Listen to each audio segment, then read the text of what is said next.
Donc, merci Sophie pour cette belle présentation et une belle introduction sur ce qu'est l'équitation à visée de santé.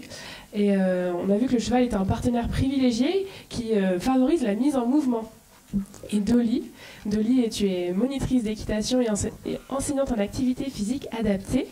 Est-ce que tu pourrais nous dire en quoi les pratiques équestres intègrent tous ces aspects du bien-être humain? Oui, donc bonjour à tous. Alors je ne vais pas refaire, parce que je pense que Sophie, tu nous as déjà fait un joli panel de tout ce que c'était que le sport santé et l'équitation santé. Donc on va vraiment se concentrer plus sur le partenaire cheval. Donc le cheval, pourquoi est-ce que justement les enseignants d'équitation, les médiateurs équins, les équithérapeutes, vous avez tous un rôle énorme à jouer dans la promotion, le développement du sport santé.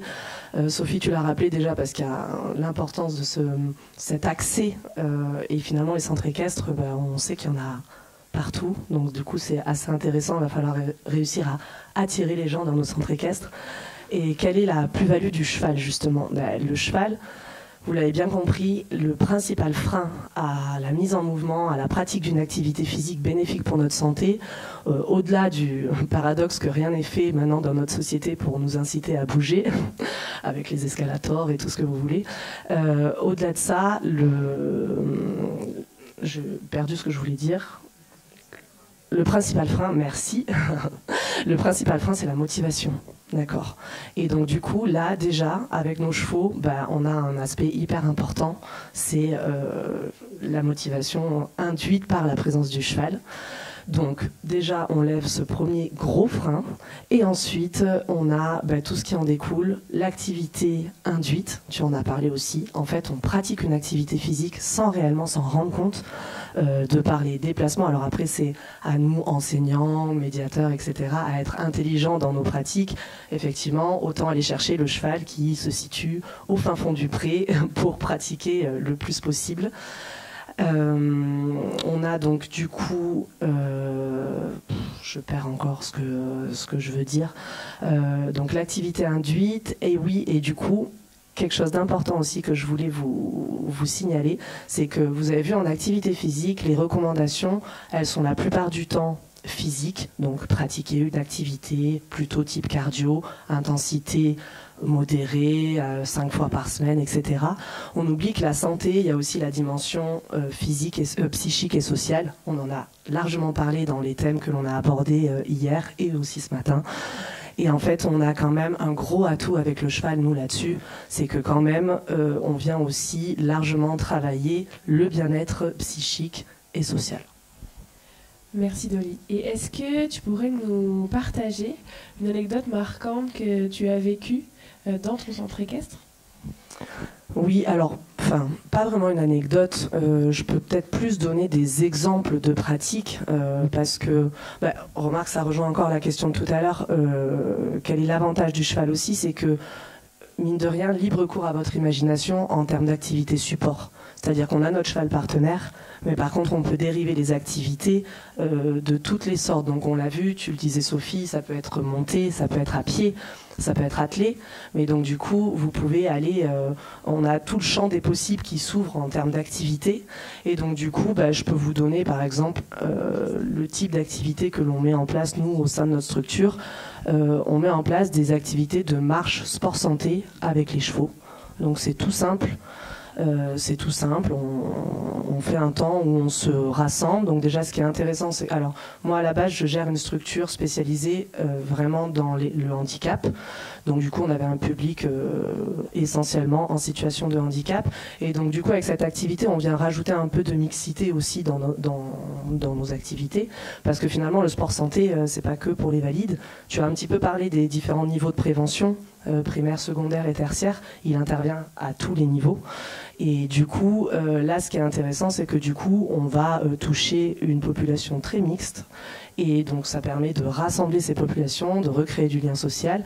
Et du coup, comme on le disait tout à l'heure, de favoriser la motivation. Quand on est déjà au centre équestre, effectivement, on pratique une activité physique, mais on lutte aussi contre la sédentarité. Quand on est au centre équestre, on n'est pas assis dans notre canapé, devant un écran ou autre. Donc déjà, c'est la première partie.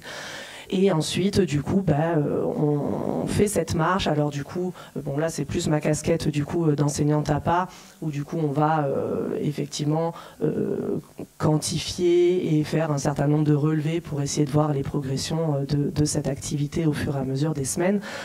Donc on a des parcours bien définis qui sont maîtrisés de manière à pouvoir justement faire des relevés de distance, de temps, etc. Et du coup on a le cheval qui va nous accompagner dans cette activité. Les chevaux sont bien entendu choisis en fonction des gens.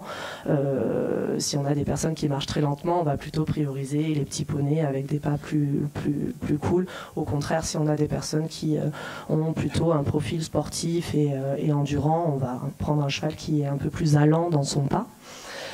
Et du coup, sur ces activités, moi, les retours que j'ai eus, surtout, comme je vous dis, c'est une activité, on en a profité pour faire beaucoup de mixité, parce que les personnes en situation de handicap, c'est pareil que nous, hein, c'est les mêmes recommandations, c'est-à-dire qu'elles doivent se mettre en mouvement et elles doivent pratiquer une activité physique pour maintenir, voire améliorer leur état de santé. Sauf qu'une personne en situation de handicap mental, elle ne comprend pas toujours la nécessité de se mettre en mouvement, et c'est difficile de lui indiquer. Et là, en fait, j'ai des éducs qui m'ont dit, en fait, c'est magique parce que le fait qu'il y ait le cheval, on n'a pas besoin d'essayer de les traîner derrière nous pour qu'ils essayent de se mettre en mouvement sur quelques pauvres mètres. Et là, on a des personnes qui arrivaient à marcher plus d'1 heure. Alors nous, on fait chevaux et chiens, mais du coup, c'est des belles expériences. Merci pour ce retour d'Oli. Pour un petit peu faire un focus sur une pathologie, je vais faire intervenir M. Thierry Bonté, qui est médecin, sur la région Nouvelle-Aquitaine. Donc on va faire un petit focus sur les personnes en cours ou en rémission de cancer. Et quelles sont spécifiquement les recommandations d'activité physique pour ce type de public qui pourrait être en lien avec la pratique de l'équitation santé? Alors, je voulais revenir, donc moi je suis médecin du sport, mais avant tout médecin en médecine générale, et je voulais resituer le regard du médecin lambda par rapport à l'équithérapie. C'est-à-dire que c'est pour ça que le BF a été mis en place. Lui, il va vous faire, surtout en prévention secondaire par exemple, hein, il va vous faire une ordonnance de 10 séances d'équithérapie par exemple, hein, mais il s'en réfère à votre compétence. Hein. C'est pour ça que c'est très important que ce BF soit mis en place, hein, parce que lui, il va rien... Enfin, il ne sait pas ce que c'est que l'équithérapie. Hein. Complètement, l'équitation santé.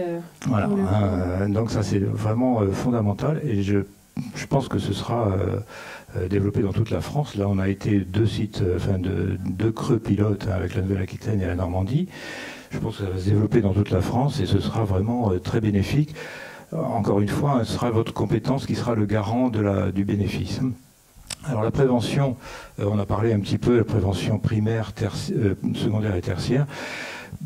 Pour revenir là-dessus, tu en as parlé, prévention primaire, c'est avant que la maladie se développe. Hein. Il y a des études qui ont montré, tu en as parlé, hein, que le fait de faire du sport impliquait la diminution de nombreux cancers et aussi d'autres maladies. La prévention secondaire, donc c'est une fois que la maladie commence à se développer, là aussi on va avoir une action. Et surtout, il y a des études qui ont montré, et là il faut nous faire confiance, hein, des études très nombreuses, hein, qui ont montré qu'il y avait une absence de récidive en cas d'activité physique. Tu n'as pas cité le cancer de la prostate, hein, ça a été aussi mis en évidence. Hein. On ne sait pas trop pourquoi, mais c'est comme ça. Hein. L'activité physique entraîne, alors c'est pourquoi pour certains cancers, mais pas pour tous. Les chiffres sont là, en tous les cas, hein, et ça permet de diminuer ce nombre de cancers. Au niveau, par exemple, un exemple très concret, rééducation après cancer du sein, lorsqu'il y a eu, alors je donne des exemples très pratiques, hein, lorsqu'il y a eu une ablation du sein et un curage axillaire, ce qu'on appelle, hein, c'est-à-dire on enlevait les ganglions sous le bras, il y a des diminutions des mouvements du bras qui sont douloureux, qui sont compliqués.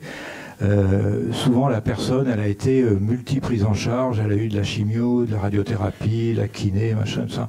Elle en a un petit peu marre de toute cette prise en charge et elle baisse un peu les bras. Là, avec le cheval, on va intervenir parce que, comme tu le disais tout à l'heure, hein, on a l'aspect ludique du cheval, ce contact qui est très particulier et que vous connaissez bien sûr. Et là, on va pouvoir faire l'initiation du mouvement hein, qui va reprendre, et surtout, on va remotiver la personne, ça dans plein de domaines, vers la reprise de la kinésithérapie, etc. Bon, faut pas me laisser le micro parce que je le lâche plus. Je profite de ce petit interlude pour inviter à notre table ronde Madame Aline qui est la Ligue contre le cancer du 41. Vous pouvez venir nous rejoindre pour nous faire un petit témoignage. Puisqu'en effet, la semaine passée, vous avez participé à la Motte Beuvron à une activité à visée de santé pour un public atteint de cancer. Est-ce que vous pourrez nous exprimer votre ressenti sur cette journée ? Bah écoutez, bonjour à tous, merci de nous avoir invités. C'était franchement un après-midi, je dirais, inattendu. On était un groupe de 10 avec des patients, des malades qui étaient pour certains en récidive, pour d'autres qui étaient plutôt dans une période plus tranquille. Pour des accompagnants aussi, qui avaient accompagné des malades. Et je dois dire que globalement, toutes ces personnes, et moi en particulier, puisque aussi j'ai participé et j'ai accompagné mon compagnon jusqu'au bout, je dois vous dire que moi j'avais une phobie des chevaux pour une très mauvaise expérience à l'âge de 20 ans. Alors que ma petite fille fait du cheval depuis l'âge de 5 ans, mon compagnon, son fils, élève des chevaux de course. Donc j'ai été sollicitée pour approcher les chevaux et j'y arrivais plus. Et là, miracle, j'ai réussi à approcher le cheval, à faire des choses que franchement, jamais de la vie j'aurais pensé que je pouvais faire ça. Même monter sur le cheval, c'était pour moi à 10 000 lieues de ce que je pouvais imaginer. Et à l'issue de tout ça, je me suis sentie apaisée. Apparemment, j'avais pratiquement pas endormi le cheval, mais presque. Et moi aussi. Donc, je me suis retrouvée à être obligée de m'asseoir parce que tellement j'étais détendue, tellement j'étais bien. Et si vous voulez, c'était vraiment, vraiment une bulle d'air. Quelque chose de magique. Et donc, les amis qui ont participé également à cet après-midi, eux aussi ont ressenti, si vous voulez, des effets où on ne pense plus à rien. On n'est plus dans le même monde, on a tout coupé, les circuits, et on est recentré sur quelque chose d'autre, sur l'animal et nous. Et ça, c'est quelque chose, quand on ne le pratique pas, on peut pas l'imaginer. Et ça a été un peu un avis, je dirais, général, où chacun l'a vécu un peu différemment, mais globalement, on en revient à ça. C'est un moment un peu magique, on est un peu comme des enfants, on se redécouvre, on découvre quelque chose, une relation qui est inexplicable et qui fait beaucoup, beaucoup, beaucoup de bien. Voilà. Et moi, je voulais, entre parenthèses aussi, j'aimais un souhait, puisque là, la Fédération française d'équitation nous a gentiment invités, et hier, il y avait donc notre président. Et on a dit, qu'est-ce que ça serait bien aussi si on pouvait faire pour les enfants. Voilà, le mercredi, parce que là, c'était un vendredi après-midi, on n'a pas pu emmener d'enfants. Mais voilà, faire ça pour qu'on puisse essayer d'organiser ça, parce que franchement, ça fait un bien fou. Et on ne peut pas s'en rendre compte quand on ne l'a pas fait. On en entend parler, l'équithérapie, bien sûr, j'en ai entendu parler avant. Mais quand on ne l'a pas fait, on ne sait pas. Et quand on repart, on n'est plus les mêmes. Voilà. Donc merci beaucoup pour ça. Merci pour l'organisation et tous les gens qui ont pris le temps, qui nous ont accompagnés. C'était vraiment un après-midi formidable. Et franchement, je remercie la Fédération française d'équitation et toute l'équipe de la Motte et tous les gens qui nous ont accompagnés. Voilà. Merci beaucoup.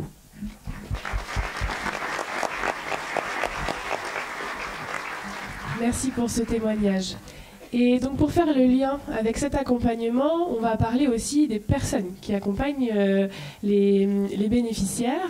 Et donc comment est-ce qu'on monte en compétence pour pouvoir se permettre et se sentir à l'aise pour encadrer du public dans le cadre d'une activité à visée de santé. Donc Isabelle, nous avons pu observer la définition de ce que c'est que l'équitation santé. Est-ce que tu pourrais nous parler un petit peu plus du développement en compétences dans ce domaine ? Oui, alors donc Isabelle Burgot, moi je suis cadre technique en Nouvelle-Aquitaine, donc je représente la direction technique nationale. Et donc l'objectif de la direction technique nationale, c'est aussi de faire monter en compétence les enseignants d'équitation. Donc je pense que vous connaissez tous les BF EH, Equihandi, le BF Equisocial. Et bien là, il va y avoir un nouveau BF qui va se mettre en place, dont Thierry a parlé un petit peu. C'est un BF Equisanté. Qui a pour but de faire monter les enseignants en compétence sur l'encadrement des publics, l'encadrement des pratiques équestres à des visées de santé.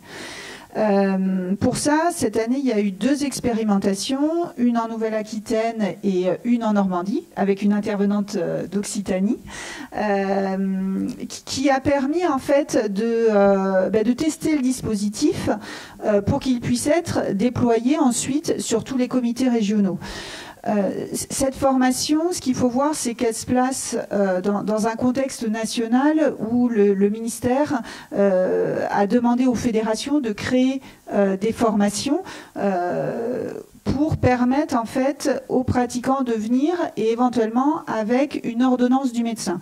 Alors attention, je vois les dirigeants, quand on a ordonnance, c'est pas forcément remboursement, hein. Donc, mais par contre, ça crée du lien entre les médecins et les clubs sportifs pour orienter et, comme l'a très bien dit Sophie Chat, inciter à la pratique sportive, à se mettre en mouvement avec une visée de santé. Et je pense que ça, c'est vraiment intéressant dans le lien, et je pense que Margot va le développer après, entre le corps médical et les enseignants d'équitation. Donc, pour ça, donc, il y a eu 2 expérimentations. Maintenant, on en est, donc il y a eu 16 candidats, 16 enseignants formés en Normandie, 12 en Nouvelle-Aquitaine. On en est là, ils ont passé un examen. On en est à tirer en fait les enseignements de ces mises en place. Et alors, l'idée, c'est à peu près, alors n'appelez pas le service formation pour dire je veux le mettre en place tout de suite. On a un travail, nous, de travail pour tirer le bilan et que ça puisse facilement se déployer ensuite dans vos régions. Et l'idée aussi, c'est, alors ça va s'appeler sûrement un BF Equisanté, mais si vous avez suivi un peu l'actualité sur la formation, notamment le BF en équitation éthologique est devenu un certificat de compétence avec une inscription à France Compétences.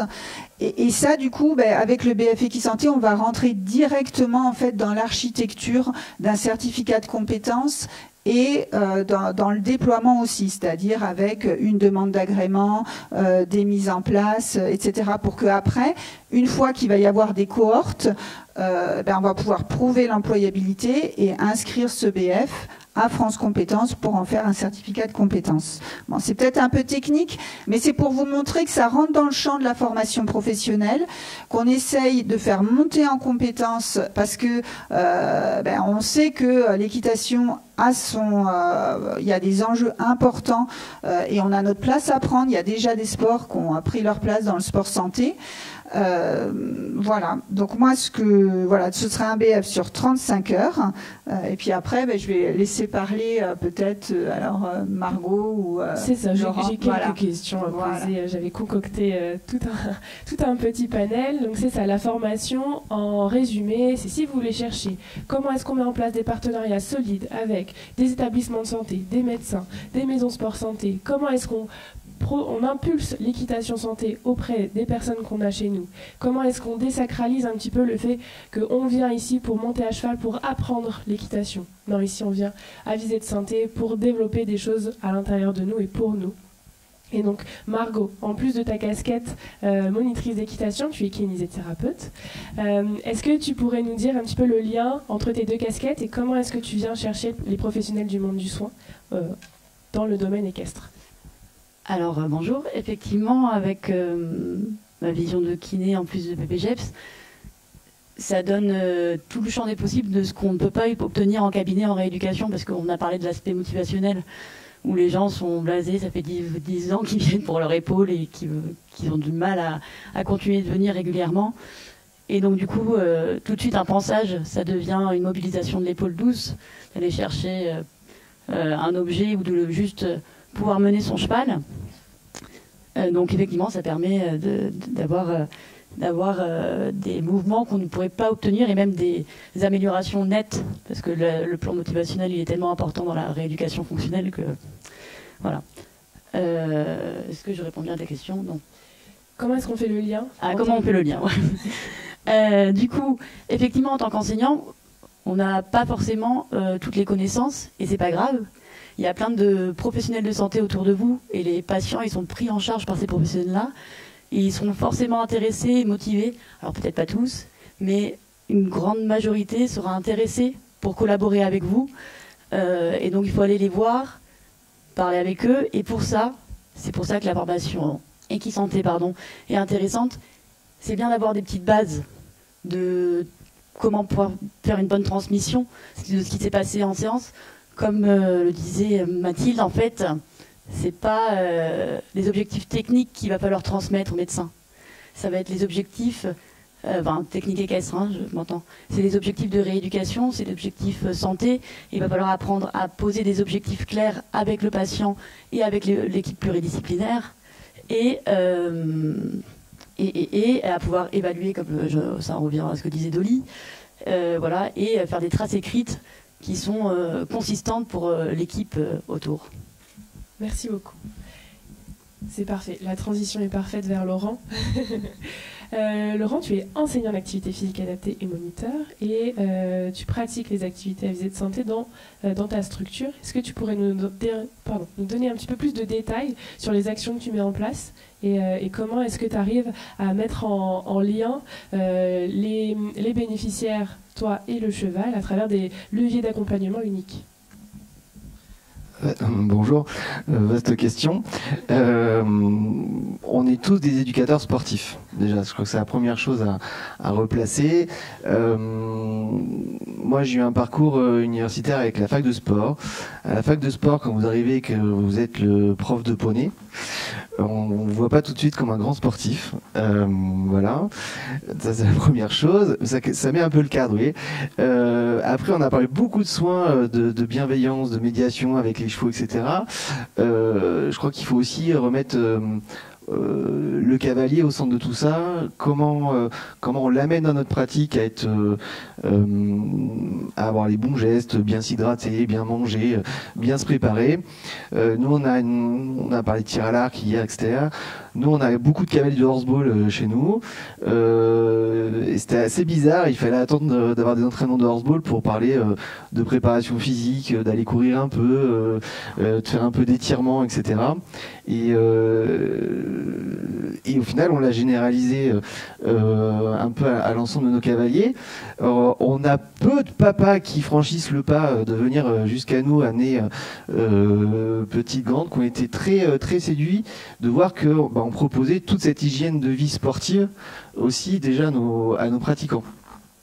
Et qui du coup ont plus vite adhéré au fait que leurs enfants pratiquent un sport où il y avait aussi cette hygiène sportive et pas juste entre guillemets dans l'œil je caricature de s'occuper du cheval et tourner en rond et voilà.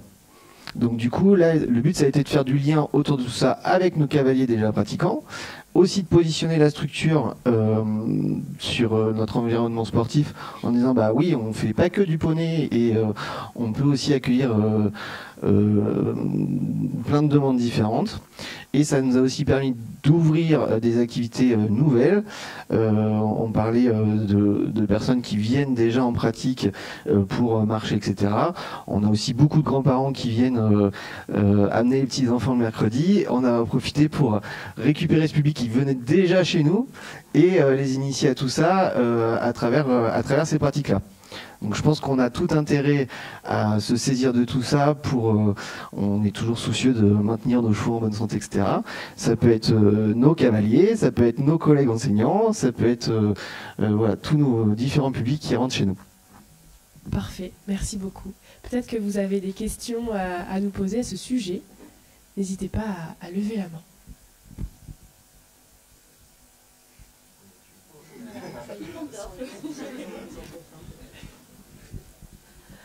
Moi, je peux faire éventuellement le parallèle. C'est vrai que bon, il y a tellement, c'est encore un sujet très vaste. Le parallèle, effectivement, avec le bien-être du cheval, il est intéressant aussi. Il est vraiment intéressant. On apprend à nos cavaliers à prendre soin des chevaux, normalement. Et du coup, on peut aussi leur apprendre à prendre soin d'eux-mêmes à tous les niveaux.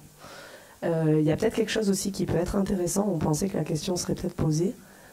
C'est la confusion qu'il peut y avoir des fois entre activité physique adaptée et activité physique santé. C'est juste une histoire d'objectif. D'accord ? L'activité physique adaptée, finalement, c'est comment vous allez avoir des personnes qui vont venir, parce que vous l'avez saisi, les publics cibles sont quasiment les mêmes, du coup. Là, en équitation santé, on s'adresse à tout le monde. Donc, du coup, on va retrouver des personnes en situation de handicap, on va retrouver des personnes atteintes de pathologies chroniques. La différence, c'est la personne hémiplégique qui vient vous voir pour apprendre à monter à cheval. Donc celle-là, vous allez être dans l'équitation adaptée ou du para-équestre, où là, vous allez chercher les adaptations nécessaires pour permettre à cette personne d'accéder à l'activité sportive qui lui permet de pratiquer, voire même jusqu'à la compétition. L'activité physique santé, c'est... Alors, les deux sont intimement liés, on est d'accord, à partir du moment où on pratique une activité physique, c'est bénéfique pour notre santé. Mais sinon, l'activité physique santé, ça va vraiment être des objectifs pour comment est-ce que, avec le partenaire cheval, vous allez pouvoir répondre aux recommandations de santé qui sont préconisées pour cette maladie, pour cette prévention ou autre. Voilà, j'espère que ça c'est clair. Juste pour illustrer et pour dire que, parce qu'on parlait tout à l'heure d'études et de quantification, etc., il y a une petite étude pilote qui vient de se lancer sur Rennes avec une clinique de rééducation fonctionnelle et une structure équestre qui doit être par là avec Anna, Eva et Julie, grâce à un financement qui a été... qui est co-construit avec Patrice Eco de l'IFCE, donc un cofinancement IFCE, Fédération Française d'Équitation et Creux. Donc un premier groupe là, de 6 personnes qui sont... on aura 6 groupes de 6 personnes sur 6 séances pour lesquelles on va avoir donc de la mise en activité, en équilibre santé, et qui vont être observées par des chercheurs et notamment qui auront droit à des entretiens motivationnels, etc. pour essayer de montrer avec l'appui scientifique qu'est-ce que apporte le cheval ou le poney dans le facteur motivation. On sait que c'est quand même ça qui est bloquant dans beaucoup de mises en œuvre. Donc peut-être que l'année prochaine on pourra vous présenter les résultats chiffrés, mais et puis peut-être que l'étude va se poursuivre à plus grande échelle. Et en tout cas c'est ça qui est... on aura besoin de choses comme ça chiffrées, documentées, étudiées par des chercheurs pour montrer et puis convaincre aussi peut-être les financeurs et tout ça que ça marche et qu'on n'est pas juste dans de la récréation, quoi. C'est pas l'année prochaine, hein, c'est tous les 2 ans. Oui. À la prochaine édition alors. Question dans le public. Bonjour, Sylvie Mouillezeau, je suis formatrice en retraite très récemment et qui coach.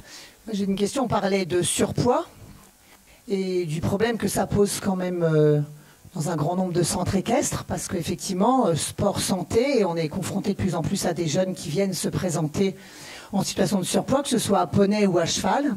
Moi, j'avais tiré la sonnette d'alarme et je m'étais tournée vers la Fédé en disant « Aidez-nous ». Aidez-nous, parce qu'il n'est pas question ni de faire de la grossophobie, ni rien du tout, mais il y a plein de jeunes qui ne se tournent plus vers les activités physiques classiques parce qu'ils sont moqués à l'athlétisme, parce qu'ils ne savent plus courir non plus, et qui, du coup, viennent nous voir. Moi, j'avais dit, j'avais fait la demande qu'on puisse mettre des petites pancartes sur les box, marqué « Bonjour, je m'appelle Pompon, j'aime bien sauter, je suis coquin en promenade, attention, ça me chatouille quand vous me mettez la selle. » Et je ne peux pas porter plus de 53 kilos. Là, on m'avait dit oui, alors c'est bien, c'est une bonne idée. Quelque part, donc j'aime beaucoup quand on parle d'équitation à pied. Mais est-ce qu'on ne pourrait pas essayer de formaliser ça pour dire, bah oui aussi parce qu'on est coincé avec le bien-être animal, hein, les chevaux, on a quelques chevaux dans nos clubs qui passent leur temps à porter les personnes en surpoids, parce qu'on n'en a pas 10 qui peuvent faire ça. Et la sensibilisation de ces jeunes-là, de dire, bah oui, peut-être qu'au début, vous allez faire 10 séances où vous allez marcher, courir avec les chevaux. Et je ne sais pas comment formuler ça. Et le jour où ce sera possible, vous pourrez être porté par un animal. Alors je sais qu'on peut faire de l'attelage, etc., mais ils ne viennent pas pour faire de l'attelage. Ils viennent pour assouvir aussi un rêve d'être porté par un animal. Alors je n'ai pas la solution, mais ce sport santé et le développement du surpoids me fait dire qu'on va être de plus en plus confronté à ça. Voilà, je ne sais pas. Ben, vous savez, on voit bien que la société s'adapte. On voit que les modèles de vêtements ont changé, les tailles de sièges dans les avions, etc. Alors soit on continue comme ça et du coup dans les centres équestres on n'aura que des chevaux et des poneys porteurs, on sélectionnera des races pour pouvoir porter que des gens de surpoids, ou alors on essaie d'intervenir en amont et puis essayer de faire en sorte d'aider les gens à pas prendre trop de poids ou à en perdre. Mais en tout cas on ne pourra pas y couper, hein. On aura des gens en surpoids. La première chose à faire, c'est de les mettre en mouvement. C'est vrai que le surpoids, c'est peut-être la pathologie, même si en France, c'est pas reconnu comme une pathologie à part entière, mais c'est la situation médicale qui pose le plus de problèmes pour la mise en œuvre. Hein. On peut facilement faire plein de choses avec un cancer, après un infarctus, avec une bronchopathie chronique, mais avec le surpoids, il y a mécaniquement quelque chose qui est compliqué avec l'équipement. Donc il faut effectivement commencer par le stade marche en terrain souple, en demandant aux gens de s'équiper avec des chaussures qui tiennent bien. Et puis s'il faut les mettre sur le dos d'un cheval ou d'un poney, malheureusement il faudra que ça soit un animal porteur, et puis c'est sur lui que ça tombera, mais n'empêche qu'on peut pas. Là, pour le coup, on serait vraiment dans la stigmatisation si on commence à dire le cheval peut pas porter tel et tel poids, le gamin qui est en surpoids, il va se retrouver le bec dans l'eau. Donc ça demande des adaptations, mais c'est le cas dans tous les clubs qui sont obligés d'acheter du matériel, que ça soit les kayaks, etc. La question, elle se situe partout. Donc il faut s'adapter, mais tout en ayant en tête le bien-être du cheval, hein, ça c'est sûr. Merci. Dernière question. Bonjour, donc Christelle Sommer, je suis pédiatre et médiateur équin. Ma question, c'est à quand le remboursement de l'équitation santé? Alors, et qu'est-ce qu'on peut faire à nos niveaux là pour que ça puisse passer en fait? Alors, la question du remboursement, elle existe depuis que la loi du sport sur prescription d'activité physique est sortie en 2016. C'est l'an dernier, nous a dit c'est bon, ça y est, ça va venir pour certaines pathologies. Finalement, il y a eu un petit rétropédalage, c'était pour le cancer uniquement et pour certaines ARS. On nous dit que là, c'est imminent, il va se passer quelque chose. Entre-temps, il y a quand même pas mal de mutuelles qui donnent des choses en prévention primaire, secondaire ou tertiaire. Oui, on peut trouver des modes de financement par les ARS, par des fondations, dans des programmes particuliers pour les enfants, on peut trouver ça. Pour le moment, il faut encore fouiller. Mais de toute manière, c'est sûr que le remboursement ne viendra pas pour tout le monde, pour toutes les pathologies du jour au lendemain. A priori, ce qui est ciblé, c'est plutôt en post-maladie cardiaque aiguë, peut-être le diabète, le cancer. Je pense que c'est le trio de tête qui sera remboursé en premier. Pour les enfants, peut-être pas. Mais en fait, si on réfléchit bien, on a besoin... Enfin, ça serait beaucoup plus logique d'intervenir avant que ces maladies-là arrivent. On sait qu'un euro investi en prévention en fait économiser 5 ou 6. On sait que si toute la population française respectait les recommandations de l'OMS, on économiserait 17 milliards d'euros de frais de santé par an. C'est juste considérable. Donc si même, mettons le quart, hein, on cherche des milliards partout en ce moment. Donc voilà, il faudrait mettre des sous maintenant pour en économiser beaucoup dans les années suivantes. Et ça, c'est vrai que les décideurs n'aiment pas trop faire ça, travailler pour celui qui arrivera derrière. Mais ça va venir. Mais il faut aussi que les gens soient acteurs de leur santé. Et il faut que le tout gratuit, on sait que c'est pas forcément non plus très bénéfique. Dernière question. Peut-être juste, je voulais réintervenir sur la question du poids porté par le cheval, qui me semble quand même importante, parce que je suis pas... pour moi, en fait, il faut se limiter à 15% du poids du cheval, et c'est important d'avoir une éthique avec son cheval. On ne peut pas mettre du surpoids sur des chevaux qui sont sûrement pas en plus préparés. C'est des chevaux de club, on peut pas toujours les muscler comme il faudrait au maximum, etc. Donc c'est sur ça que je voulais un peu rebondir. Moi, attendez, c'est pas une question, c'est un débat. Donc on va faire une petite question, on en débattra aussi. On va vous écouter, on va attendre la réponse, bien sûr, mais n'enclenchons pas un débat qui là, on n'a pas de réponse vraiment à donner à ça. Non, moi c'est juste une expérience dont je veux parler. Donc moi je m'appelle Anne-Laure, je suis enseignante BPGEPS, j'ai une licence TAPS APA aussi. J'ai travaillé 11 ans en centre équestre avec des personnes en situation de handicap et je pense que j'ai vu énormément de types de handicap parce que nous avions vraiment un panel très large. On travaillait avec des Irish Cob, voilà, qui sont normalement des chevaux porteurs, comme on dit. N'empêche qu'on limitait quand même le poids de nos cavaliers parce que on a travaillé avec un ostéopathe qui a voulu faire une thèse sur l'adaptation du cheval face au handicap au niveau de son physique. Ils souffrent beaucoup, nos chevaux. Beaucoup. Les personnes en situation de handicap sont souvent en surpoids, souvent en déséquilibre, avec des manques de tonicité musculaire. Et il faut se rendre compte quand même que même un cheval porteur, comme on dit, non, ça n'existe pas. Il va compenser.